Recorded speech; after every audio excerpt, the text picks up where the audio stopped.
please rise for the Pledge of the Allegiance? I pledge the allegiance to the flag of the United States of America and to the republic for which it stands, one nation, under God, indivisible, with liberty and justice for all.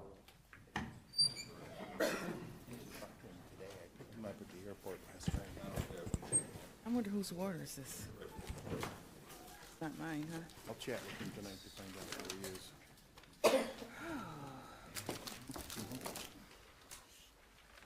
Roll call, please.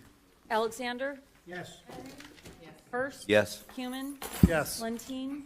Lewis? Yes. O'Toole? Yes. I entertain a motion to accept the consent agenda.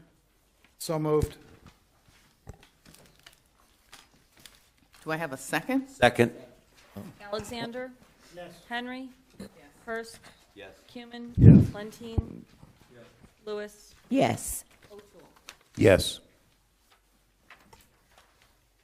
Okay. We will move to the old business. What? Oh, the reports. I do this every week when we go fast. All right, reports. Mayor? Announcements. Just to remember to check our website for an upcoming 2017 Centennial Celebration. Information can be obtained by going to our website and clicking on the link of the Centennial logo. Also, note that City Hall will be closed on Friday, December the 23rd for holiday. And again, have a safe and happy holiday and New Year. That concludes my report for the evening. Thank you. And is it also closed on the following Monday? Yes. So it's Friday, Saturday, Sunday, and Monday for all.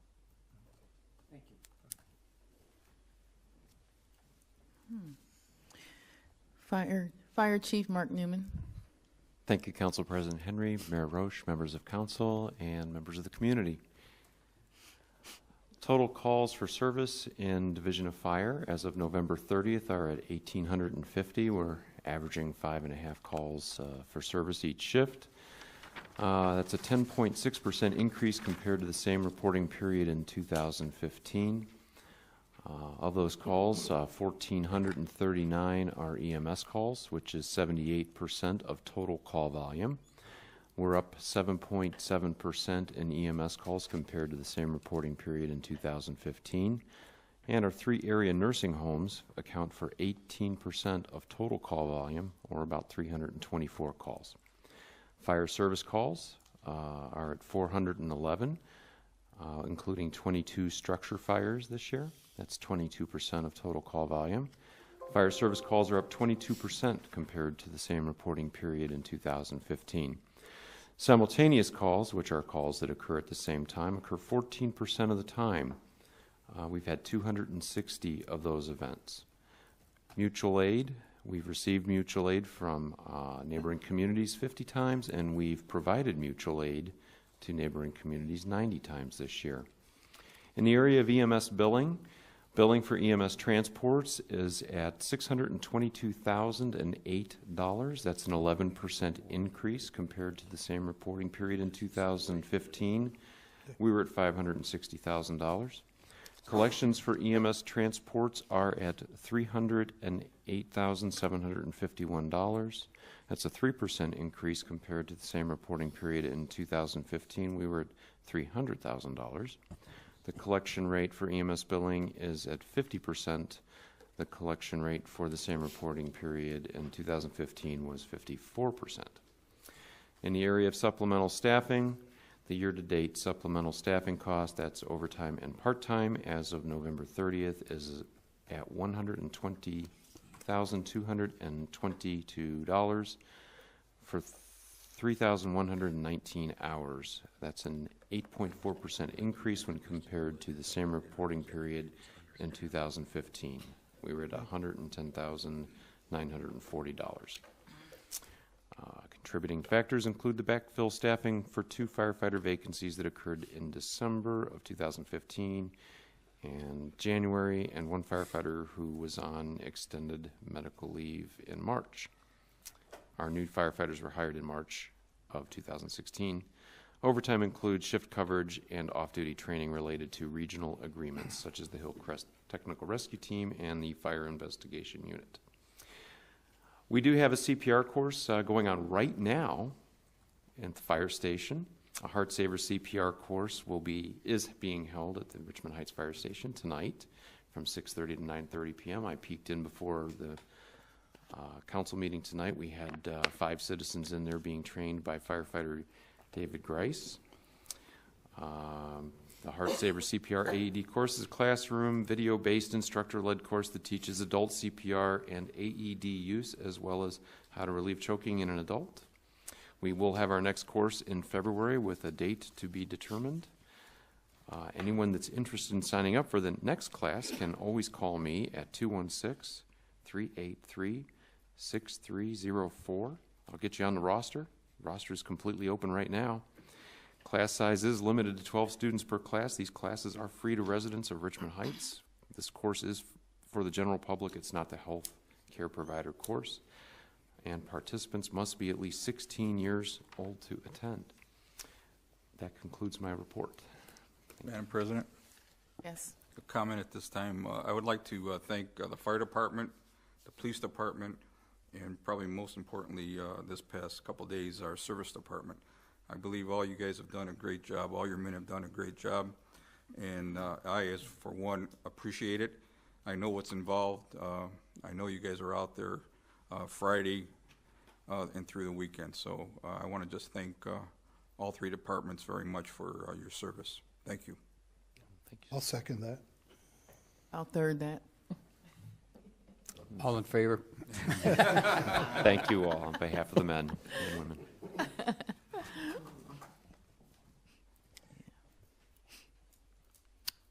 Okay, so, Police Chief Rowe? Thank you, Do Madam. Thank you, Madam President, Mayor Roach, members of council, and members of the community. Back in 2012, our SPAN group had formed a drug unit. In the past, the original 6 communities that had formed SPAN had decided back in 1972 that there were things that could be accomplished collectively that individually none of the 6 departments would be able to accomplish effectively. So at that time they created a tactical team, a bomb squad was formed from that, a traffic unit, some collaborative investigative work by the detective bureaus. But as the drug problem started to increase, again, the 6 communities were faced with the fact that none of us could individually address those issues in our community individually. We lost Gates Mills from our SPAN group 2 years ago, but the 5 remaining communities did go ahead and form a drug unit. Since 2012, the drug unit has executed 68 search warrants and made 92 drug-related arrests. Of course, also connected with that was a variety of vehicles that were confiscated, firearms that were confiscated and destroyed, as well as some forfeited money that has helped actually fund the operation of the drug unit. Everybody's pretty much aware of the overdose issue that's going on, but this is just for our 5 SPAN communities.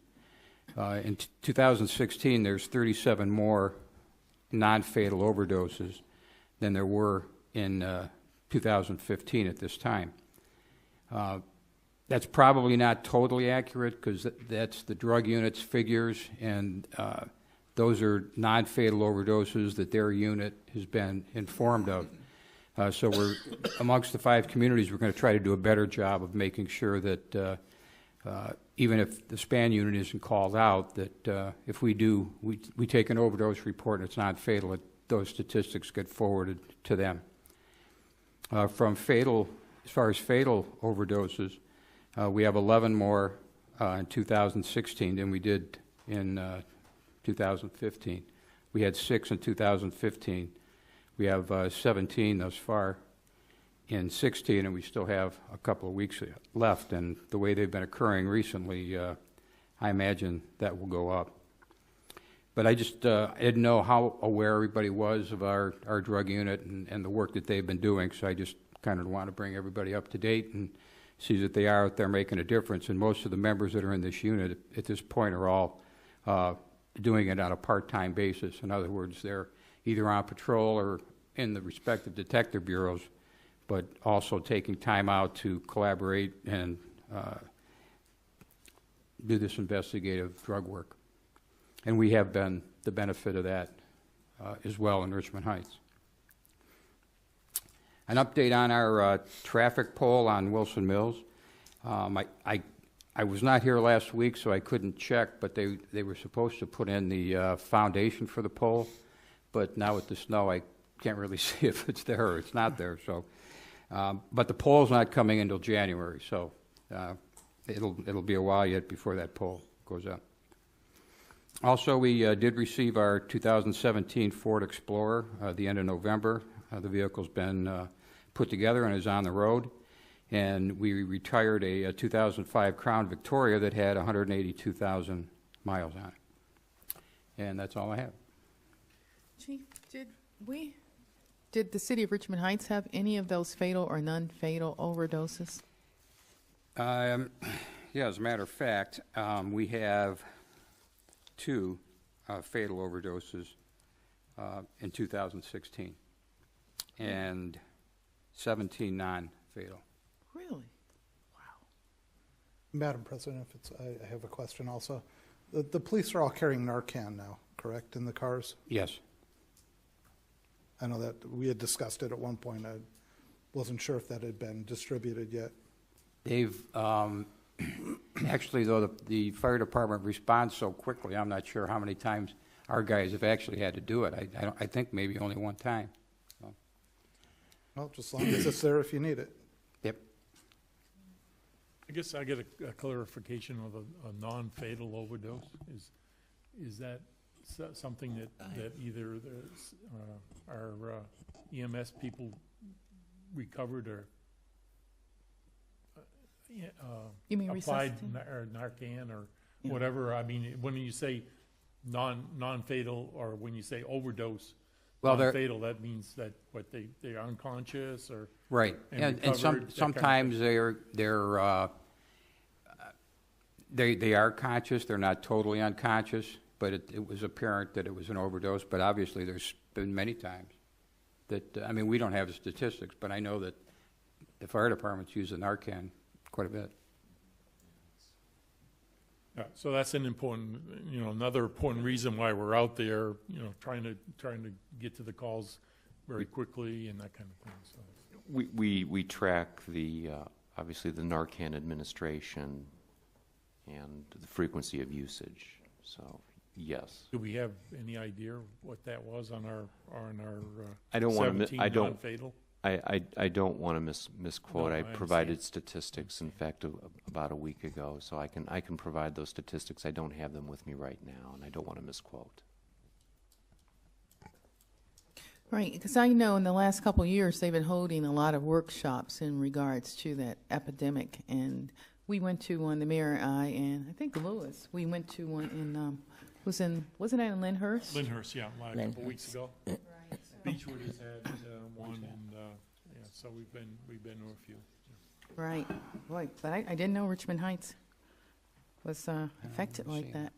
But I know there were really a lot of upset people who were at the other function, and it was like a really crowded room. There were many, many people there, but I didn't know so many people so nearby were so impacted because we get these invitations constantly to attend, and finally I did. Yes?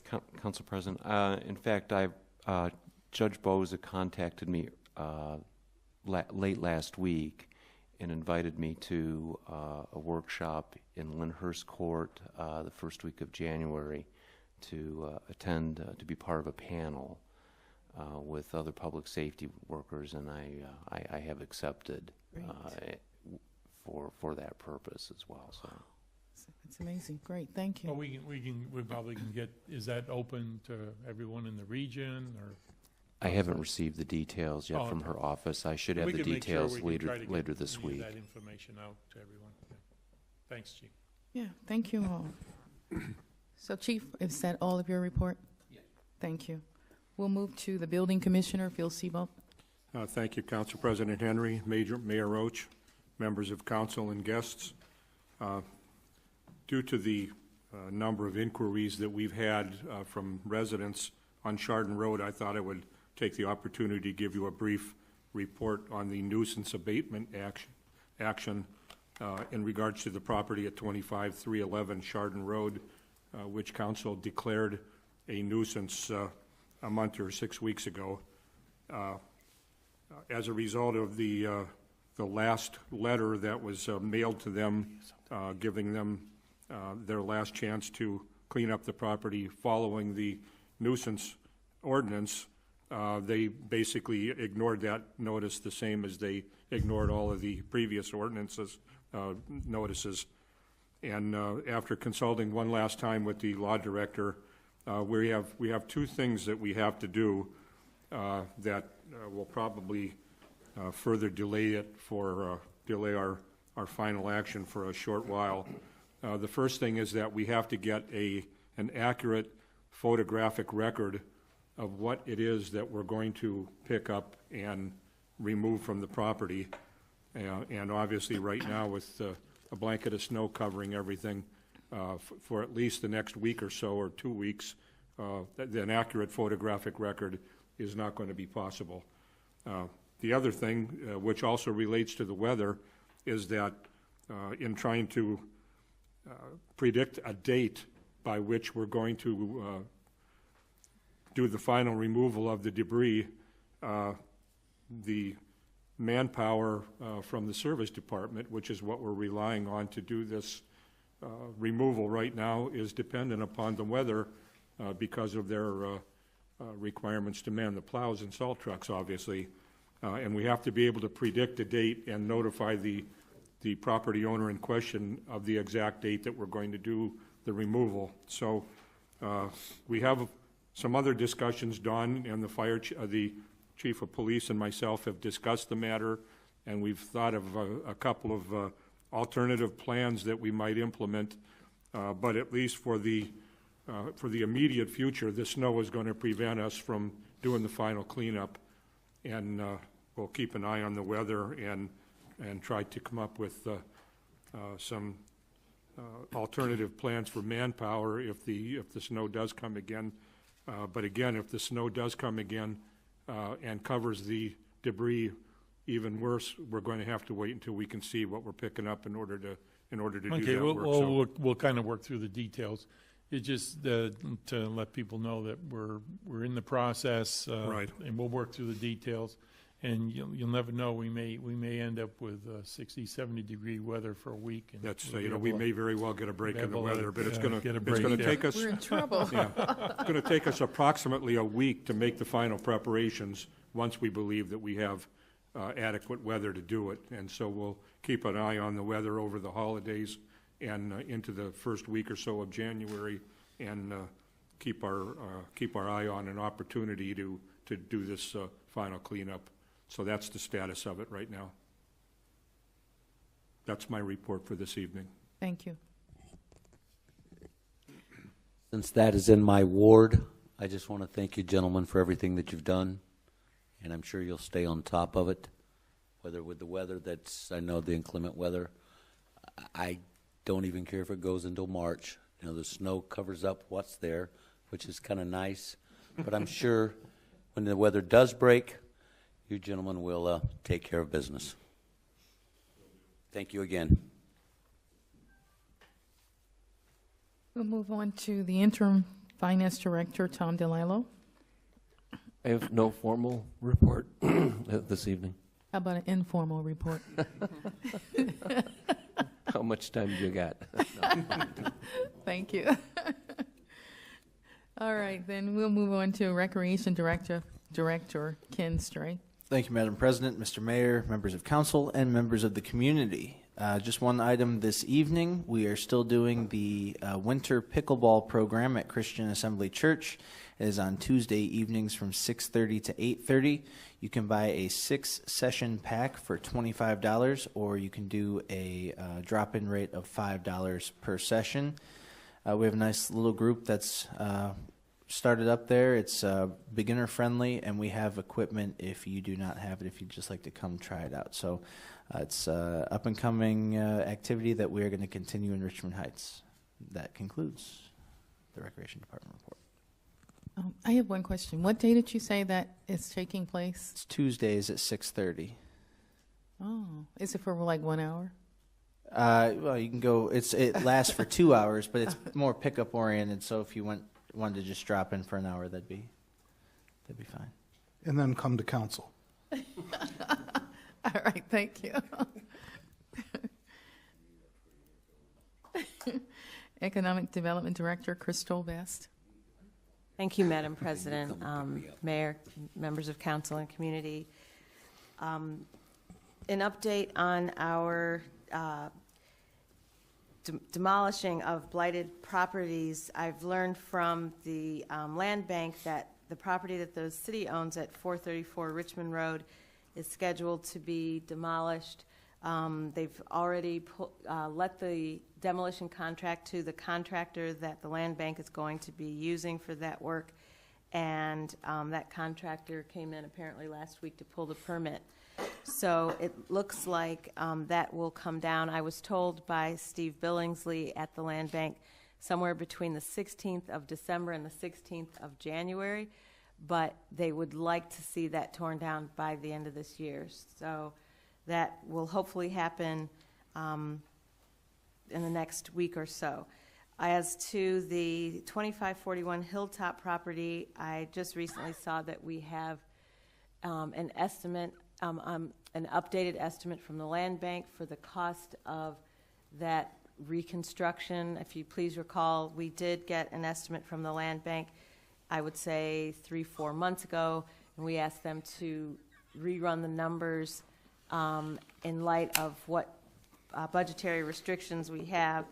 And so they were working on that, and we do have new numbers from them as of tonight. So we will sit down and go through them and see if we can keep this moving and try to get that house renovated and sold to an income-eligible buyer as soon as possible. So that's definitely still in the works.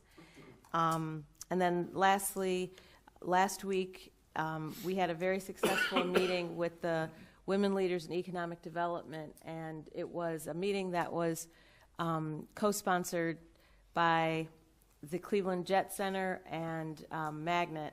It was a small meeting, but I think it was a significant meeting from the standpoint of trying to let people within our region know about all the exciting things that are happening at the Cuyahoga County Airport, the fact that we have a new manager over there, the fact that those businesses are open to the prospect of using the airport as a real hub for the region, as a gateway for the region for businesses to grow here. And it may be an aeronautics-based business, but it doesn't necessarily have to be. It can be a complementary kind of business.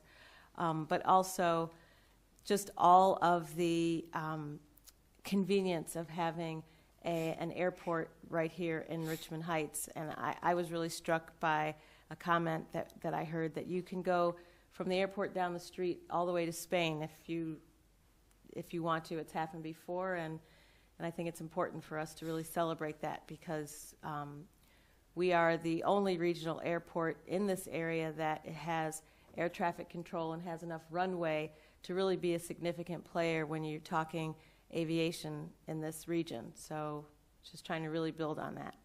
And that's the end of my report. Madam President, Yes. they brought back air traffic control. I thought they had done away with a manned air traffic controller.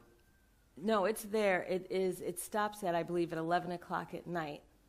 Yeah, it's all day. It's from 7 to 11 at night. At 7 in one the morning. point, there were reports that they had completely done away with it. Maybe a year ago? I think they were talking about it. I don't believe they never were without it.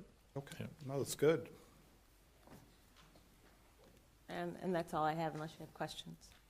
Thank you. That's very interesting. It's so funny. I have a friend who's an Uber driver. So she told me, she says, "So I was up in your area, and I just picked someone up from the airport in Richmond Heights." And I thought, and I said, "And they took her Uber ride?" And she goes, "Yes." It's so cosmopolitan. I'm thinking, you can fly in on a private jet, and then you get an Uber ride. She goes, "It doesn't cost hardly any money, you know? It makes a lot of sense." So I never thought about that before, but I think it's pretty cool, though. It's very cool. Yeah, I mean, like it's you worth said, it it's going great. over there and checking Pardon it me? out. It's worth it. We should all get on a bus and go over there and take a look, because it's so cool over there. It really is. I actually physically touched a $45 million airplane. How did it feel? It felt like $45 million worth of something I'll never have. Who knows, though? Maybe. That's pretty cool. Yeah. All right, thank you. So then, I guess, Lee Courtney, can you outdo that one? City engineer. It's a tough act to follow. I only have two items. The overhead fiber optic cables at the north end of town, the work's been completed by Crown Castle, but there will be other activity there as the other providers relocate their facilities on the poles. And the second item is, all year we've been talking about work that's going to happen on Highland Road, where they replaced some valves on the 54-inch water main, and that is now scheduled to take place in January. Traffic will be maintained in both directions. Even if it snows, they're going to be able to do that work, you're telling me. Well, hopefully they won't start in the middle of a blizzard, but they will have barriers up and message boards, so once the zone's set up, the traffic will be able to flow in both directions. Is this work in Highland Heights or Richmond Heights? Richmond Heights. One location is near the intersection of Georgetown. The other is near the intersection with Trubisky. So we're saying traffic flow is one lane each way, probably, right? One lane each way. Yeah, there'll be 2 lanes closed for the construction, but they will only work at one at a time, so the closure will probably only be a couple 100 feet long. And then it'll move from Georgetown up to Trubisky, and at that time, Georgetown will be open.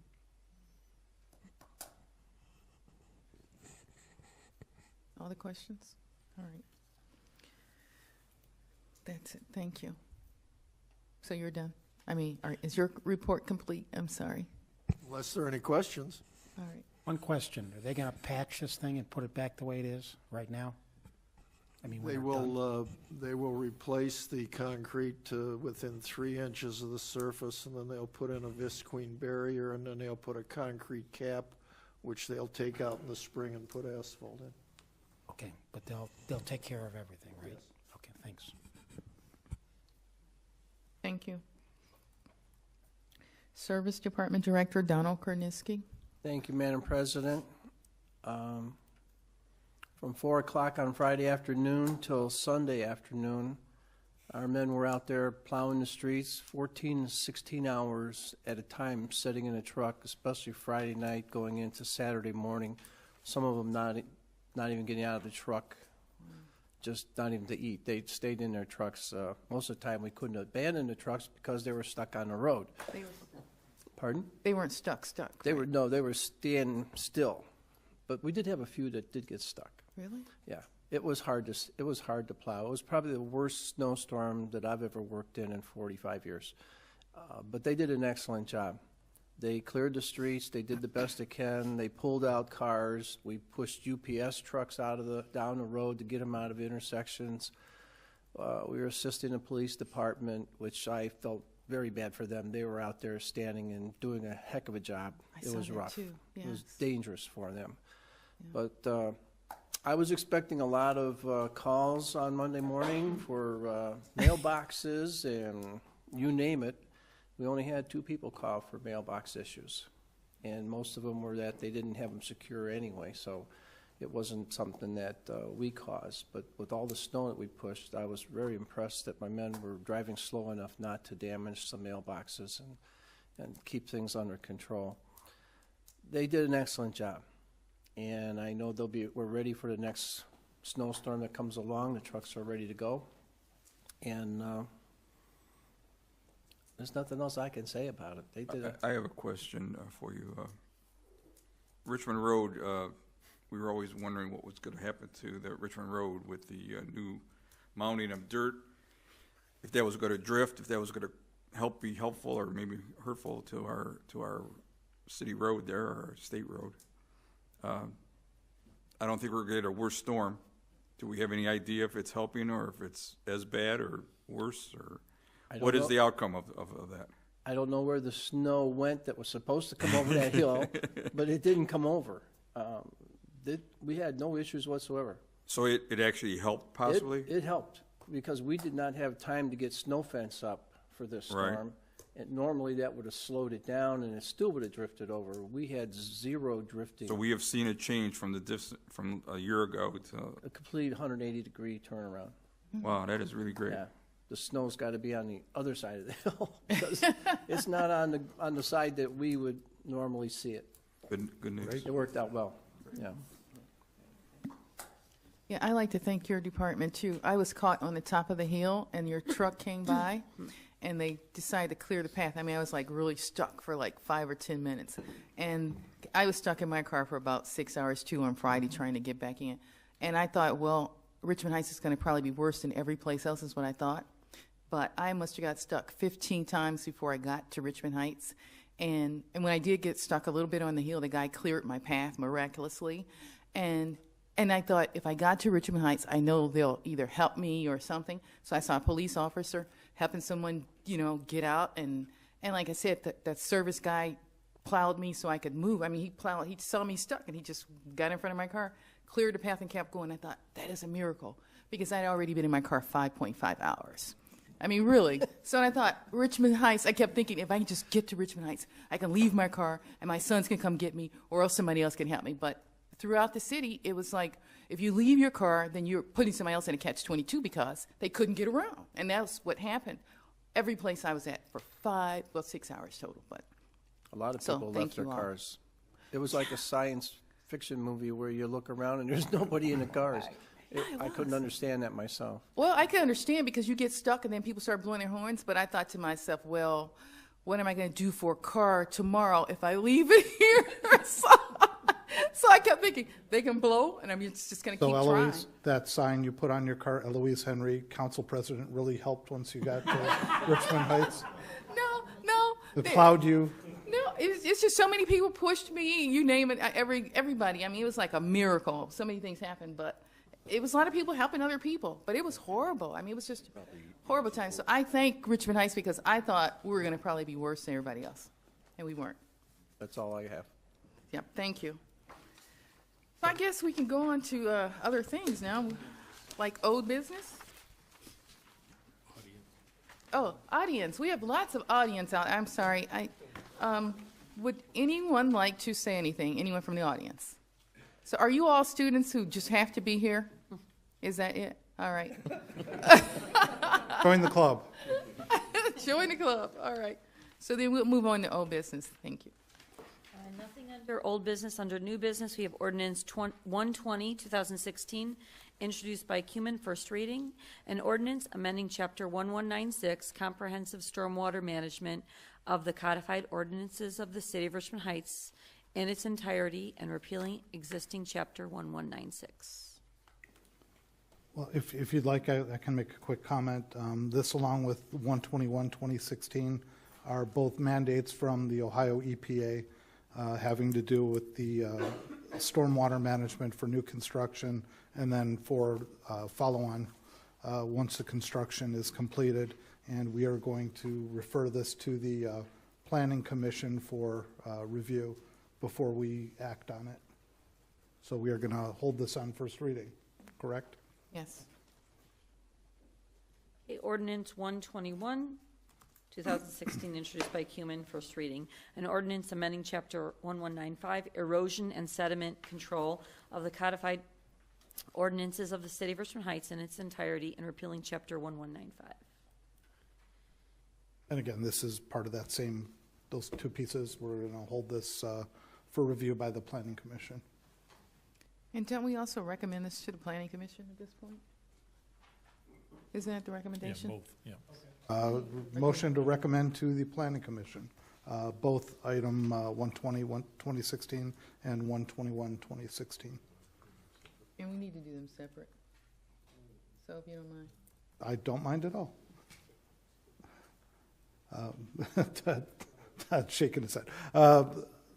Motion to recommend item 120, 2016 to the Planning Commission.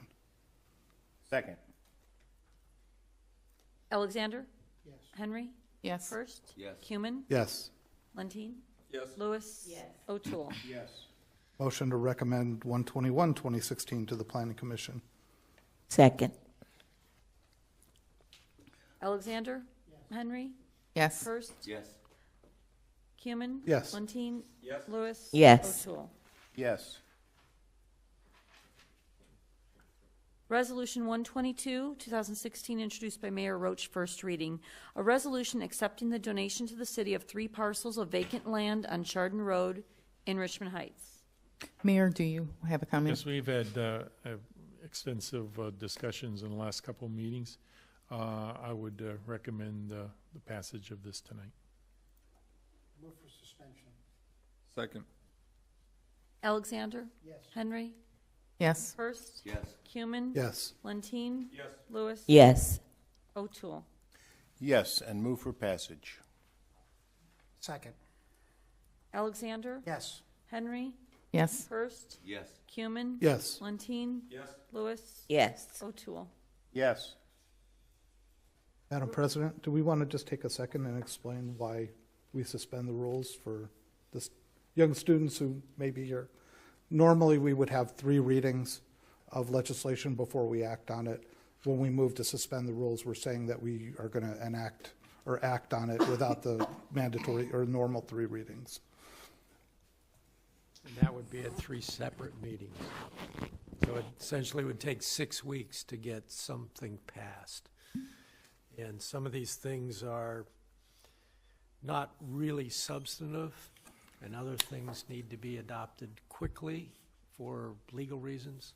So that's why they moved to suspend the rules, which is a suspension of the 3 reading rule. Thank you both. Resolution 123, 2016, introduced by Mayor Roach, first reading. A resolution authorizing the mayor to enter into an agreement with the Heights Hillcrest Technical Rescue Team for special rescue services. Mayor Roach? Yeah, I think intention is to keep this on the first reading and refer it to the Safety Committee of Council for review. This is a legislation to join the Heights Hillcrest Technical Rescue Team, which is, I believe, members of 30 cities in the area. So we'll review this in detail in the Safety Committee if everyone so desires. Okay. Resolution 124, 2016, introduced by Mayor Roach, first reading. A resolution approving the appointment by the mayor of James William Technip as Director of Finance, effective January 3rd, 2017. Mayor? Yes, we have completed an extensive search and interviewing process and have determined that Jim would be an excellent addition to our team. Therefore, I ask the council's approval and confirmation of his appointment as Director of Finance, effective January the 3rd, 2017. Move to suspend the rules? Second the motion. Alexander? Yes. Henry? Yes. Hurst? Yes. Cuman? Yes. Lentine? Yes. Lewis? Yes. O'Toole? Yes, and move to recommend. Second the motion. Alexander? Yes. Henry? Yes. Hurst? Yes. Cuman? Lentine? Yes. Lewis? Yes. O'Toole? Yes. Resolution 124, 2016 passes unanimously. Madam Chairman? Yes. I believe Jim is here, Mr., how do we say your last name again, Jim, please? Technip. Just so everybody could see who he is. It's the gentleman in the back row. Do you want Welcome him to our stand city. up? Hey, do you want Jim to stand up? Will you stand up, Jim, so everybody see you? Welcome aboard. Welcome, Jim. Thank you.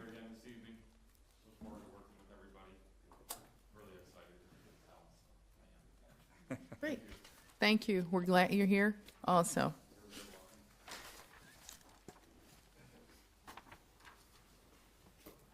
right, what number was that? 24. Okay.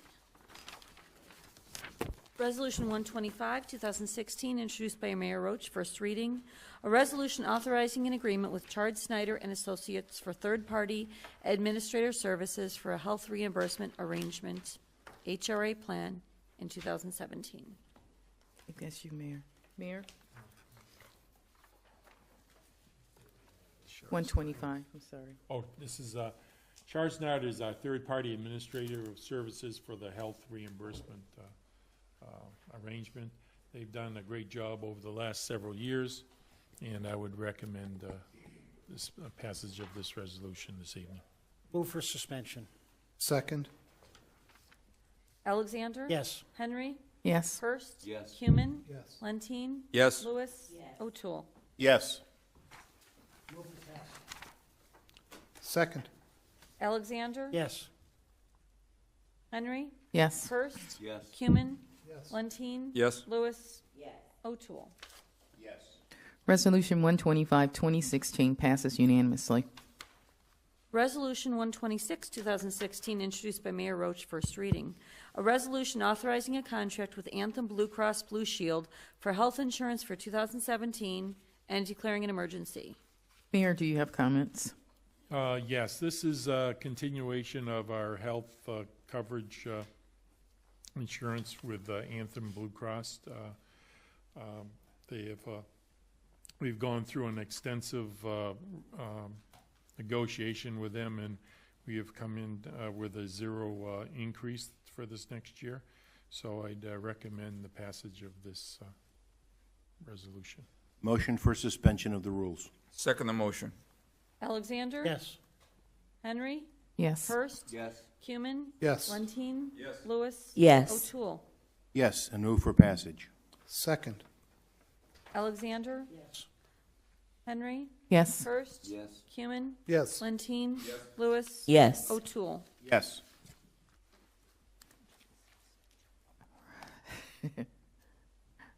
Resolution 126, 2016 passes unanimously.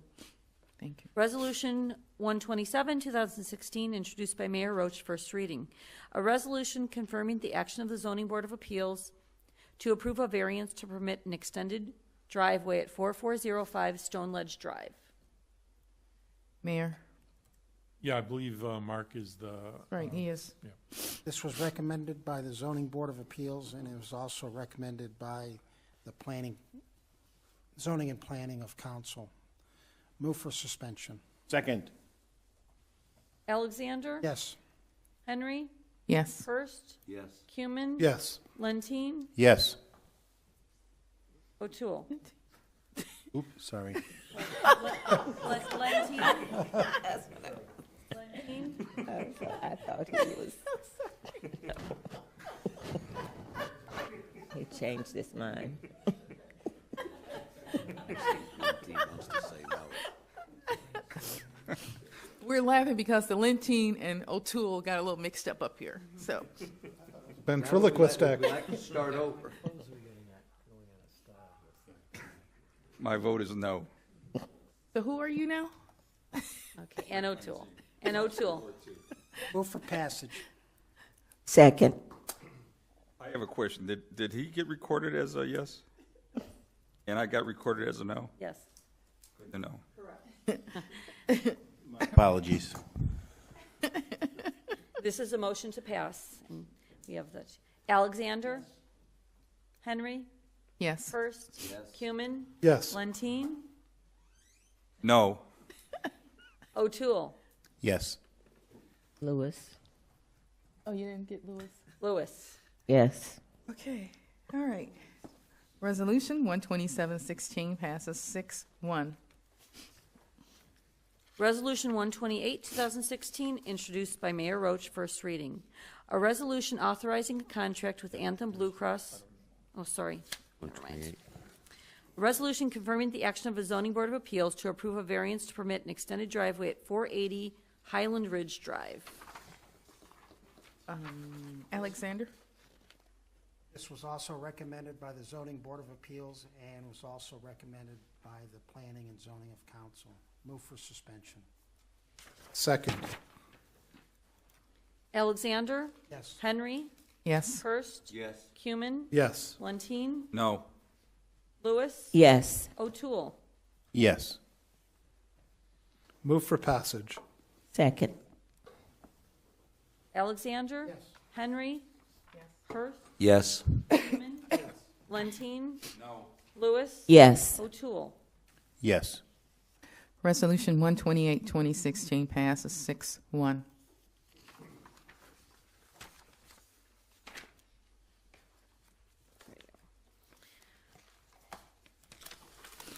Resolution 129, 2016, introduced by Mayor and Council. A resolution authorizing the mayor to submit an application from the City of Richmond Heights for a project to be considered by the Cuyahoga County Department of Development for its Community Development Block Grant Municipal and Supplemental Program for fiscal year 2017 and declaring an emergency. Mayor? Yes, this piece of legislation, resolution, allows me to go into, go forward with the Community Block Grant and the supplemental program activity for going forward with the grant. Move for suspension. Second the motion. Alexander? Yes. Henry? Yes. Hurst? Yes. Cumin? Yes. Lentine? Yes. Lewis? Yes. O'Toole? Move for passage. Second. Alexander? Yes. Henry? Yes. Hurst? Yes. Cumin? Yes. Lentine? Yes. Lewis? Yes. O'Toole? Yes. Resolution 129, 2016 passes unanimously. Resolution 130, 2016, introduced by Mayor Roach. Mayor? A resolution I'm sorry. A resolution authorizing the mayor to enter into a contract with Lincoln National Corporation for vision, dental, life insurance, and accidental death and dismemberment benefit plans for 2017 and declaring an emergency. Mayor? Yes, as we went through the negotiations, we found that Lincoln National Corporation gave us the best price and plan to cover our employees for the three items of vision, dental, and life insurance. I'd recommend dispatches this evening. Motion to suspend the rules. Second the motion. Alexander? Yes. Henry? Hurst? Yes. Cumin? Yes. Lentine? Yes. Lewis? O'Toole? Yes. Move for passage. Second. Alexander? Henry? Yes. Hurst? Yes. Cumin? Yes. Lentine? Lewis? Yes. O'Toole? Yes. Resolution 130, 2016 passes unanimously. A couple correspondence. Okay. We have, under correspondence, we have a letter from Elizabeth Duncan. This was a thank you card for the volunteer appreciation dinner. Just a note to thank you and all of your staff for the party Saturday night. You all went to a lot of trouble to make the evening the success it was. Thank you, Elizabeth Duncan. This was a couple weeks ago. And then this letter is from the Cuyahoga County, from Armin Budish, the Cuyahoga County Executive, to Mayor Roach. And this is per Section 4.2 of the NOACA Code of Federal Regulations. I am pleased to appoint the following individuals to serve on the NOACA Board of Directors. And David Roach is on the Board of Directors for effective January 1st, 2017 for the Hillcrest Suburban Region. Just wanted to congratulate the mayor on this appointment. Mayor, on your appointment. Thank you.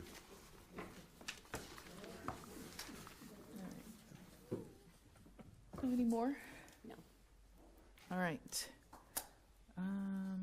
No additions, no correspondence. Well, we had correspondence, so I guess we will say meeting adjourned. Thank you all. Did anyone